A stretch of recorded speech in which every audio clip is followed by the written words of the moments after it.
संत मत्ती के अनुसार पवित्र सुसमाचार। प्रभु की जय। ईसा का जन्म यहूदिया के बथलेहम में राजा हेरोद के समय हुआ था। इसके बाद ज्योतिषी पूर्व से यरूशलेम आए और यह बोले, यहूदियों के नवजात राजा कहाँ है? हमने उनका तारा उदित होते देखा, हम उन्हें दंडवत करने आए हैं। एक सुनकर राजा हेरोद और सारा यरूशलेम घबरा गया। राजा ने सब महायाजकों और यहूदी जाति के शास्त्रियों की सभा बुलाकर उनसे पूछा, मसीह कहाँ जन्म लेंगे? उन्होंने उत्तर दिया, यहूदिया के बथलेहम में, क्योंकि नबी ने इसके विषय में यह लिखा है, बथलेहम यूदा की भूमि, तू यूदा के प्रमुख नगरों में किसी से कम नहीं है, क्योंकि तुझ में एक नेता उत्पन्न होगा जो मेरी प्रजा इस्राएल का चरवाहा बनेगा। हेरोद ने बाद में ज्योतिषियों को चुपके से बुलाया और उनसे पूछताछ कर यह पता कर लिया कि वह तारा ठीक किस समय उन्हें दिखाई दिया था। फिर उसने उन्हें बेथलेहम भेजते हुए कहा, जाइए बालक का ठीक ठीक पता लगाइए, उसे पाने पर मुझे खबर दीजिए, इससे मैं भी जाकर उसे दंडवत करूं। वे राजा की बात मानकर चल दिए। उन्होंने जिस तारे को उदित होते देखा था वह उनके आगे आगे चलता रहा और वहां जहां बालक था उस जगह के ऊपर पहुंचने पर ठहर गया। वे तारे देखकर बहुत आनंदित हुए।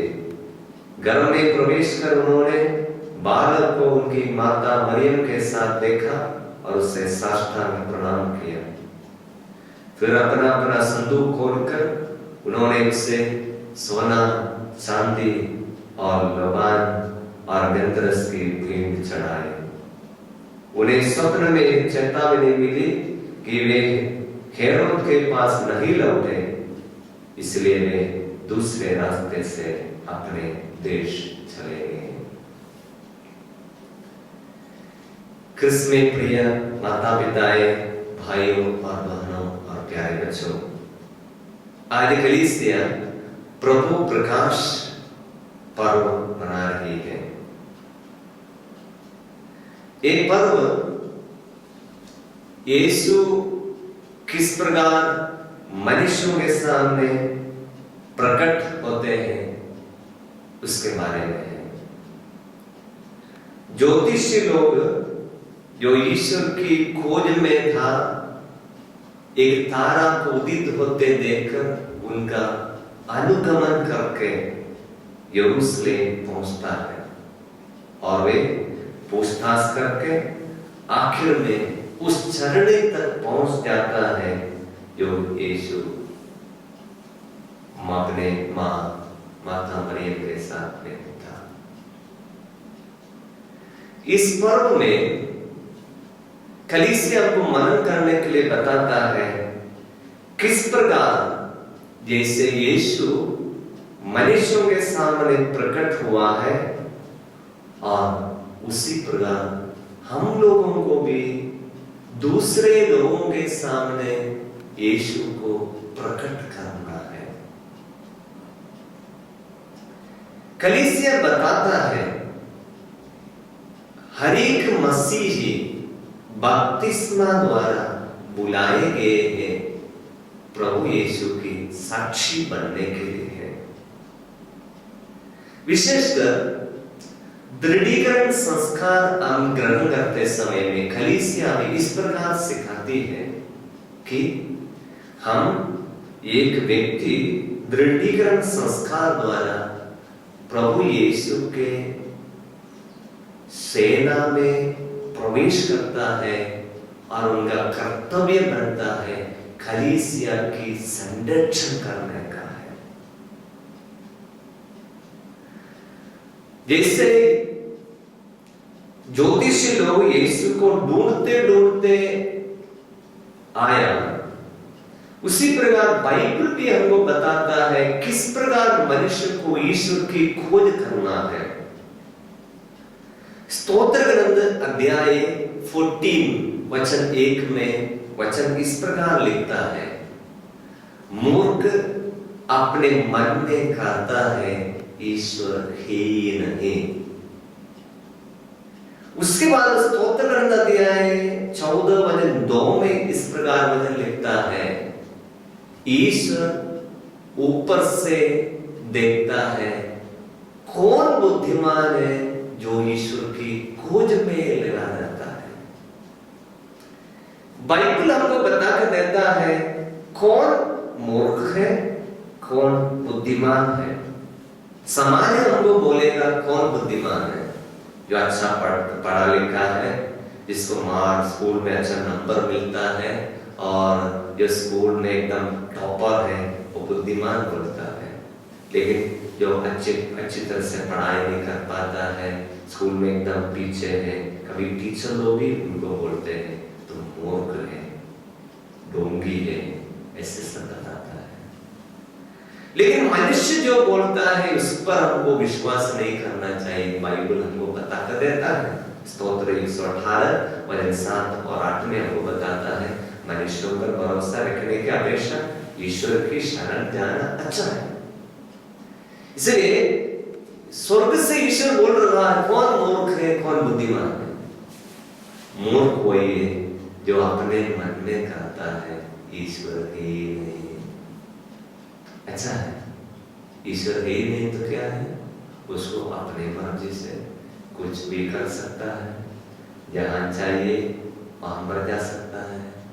ऐसे 23 लोग हैं, उनके ऊपर में कोई नियम नहीं, ईश्वर की कोई नियम नहीं, वो अपने जो सोच में आता है, उसके बुद्धि में आता है, वो करता है। लेकिन हम लोग विश्वासी हैं, हमारे कुछ नियम है, इसलिए बाइबल बताता है बुद्धिमान ईश्वर ऊपर से देखता है। कौन बुद्धिमान है? जो ईश्वर की खोज में गया था। इसलिए ज्योतिषी लोग कौन है? बुद्धिमान है, जो ईश्वर की खोज में था, इसलिए उनके सामने तारा दिखाई दिया। ईश्वर की खोज करने वालों को प्रभु पे पाएगा, ढूंढने वालों को प्रभु मिलेगा। इसलिए स्तोत्र ग्रंथ में और प्रवक्ता ग्रंथ में सब पढ़ते हैं, सुबह में उठकर ईश्वर की खोज करो, सुबह में उठकर ईश्वर की खोज करो। हम लोग सब सुबह में उठकर क्या खोज करता है? सुबह में उठकर मोबाइल खोजता है। बैठने सुबह उठते ही मोबाइल तलाश करता है और ढूंढता है क्या मेरे लिए कोई मैसेज मिला है क्या। इसलिए हम सब लोग खोजने वाले हैं, संसार की चीजें खोजता है। इसलिए प्रभु प्रकाश पर्व के इस दिन में हम प्रभु से प्रार्थना करेंगे, प्रभु हमारे हृदय में आपको खोजने की इच्छा हमें दे, प्रभु को खोज कर सके, प्रभु को ढूंढने वाले बन जाए। आज में बहुत सारे अन्य धर्मों के लोग हैं, ईश्वर को खोज करके प्रभु यीशु तक पहुंचता है। कितने अन्य धर्मों के लोग अगर यूट्यूब में सब देखने के लिए मिलेंगे, जिनके साक्ष्य ईश्वर की खोज करते यीशु मसीह तक पहुंच गया। इसलिए हम भी ईश्वर की खोजने वाले बन जाए। ईश्वर की खोजने वालों के सामने ईश्वर प्रकट किया जाता है, और हम ईश्वर जब हमारे सामने प्रकट किया है और हमारा कर्तव्य बन जाता है, दूसरे लोगों के सामने हम ईश्वर को दर्शाए, ईश्वर के लिए रास्ता दिखाए। ये प्रभु प्रकाश पर्व मनाते समय कलीसिया में यही चाहता है, हम सब ईश्वर की खोज किया, ईश्वर को जाना। ईश्वर को जानने के लिए हमें क्या करना चाहिए? बाइबल का अध्ययन करना चाहिए, वचनों को हमें समझना चाहिए। तो समझने के बाद प्रभु को जान लिया, मैं तो प्रभु को जान लिया है, इसलिए मैं चुपचाप बैठूंगा नहीं, मेरा कर्तव्य है इसी प्रकार ईश्वर की खोजने वालों को रास्ता दिखाए। इसी प्रकार खोजने वाले बहुत हैं, इसलिए हम लोग रिट्रीट सेंटर में, इधर दुमका में, इस रिट्रीट सेंटर में हम फॉलो यही करने के लिए कोशिश कर रहा है। तो ईश्वर की खोज कर रहा है, वो प्रभु तक पहुंचे। हम लोगों का कर्तव्य बनता है, ऐसे ही हमको विश्वास गिफ्ट में मिल गया है, हमारे माता पिता से, प्रचार लोगों से, पुरोहित धर्म बहनों के मुंह से सुनी हुई वचनों से हमको विश्वास मिल गया है। यही विश्वास हमको दूसरे लोगों को भी देना है। इसलिए संत पौलुस बताता है कोरिन्थियों का पहला पत्र अध्याय 9:16 में 9:16 में बताता है, धिक्कार मुझे यदि मैं सुसमाचार का प्रचार नहीं करता। धिक्कार मुझे। हमारे जीवन में ईश्वर की धिक्कार को अनुभव नहीं होने देना चाहिए जब हम प्रभु का वचन नहीं सुनाने से। यदि हम प्रभु का अपना विश्वास दूसरे लोगों को हम शेयर करता है, ये धिक्कार का अनुभव अपने जीवन में नहीं कर पाएंगे। इसलिए प्रियजन, इस प्रभु प्रकाश के इस पुण्य पर्व में हम प्रभु से प्रार्थना करेंगे, प्रभु के सच्चा साक्षी बनने की कृपा हम प्रभु से मांगेंगे। हमारे जीवन के क्षेत्र में किस जगह पर हम काम करता है, नौकरी करता है, अपने परिवारों में प्रभु को महत्व दे, प्रभु को रास्ता दिखाने वाले बन जाए, यूहन्ना बपतिस्मा के समान प्रभु के लिए मार्ग तैयार करने वाले बन जाए।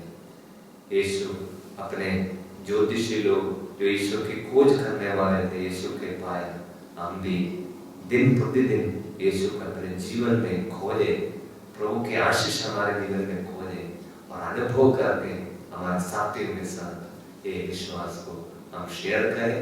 उसके लिए प्रभु हमें आशीष दें और आज के पुण्य प्रभु की ढेर सारी आशीष आप सबको प्रभु प्रदान करें।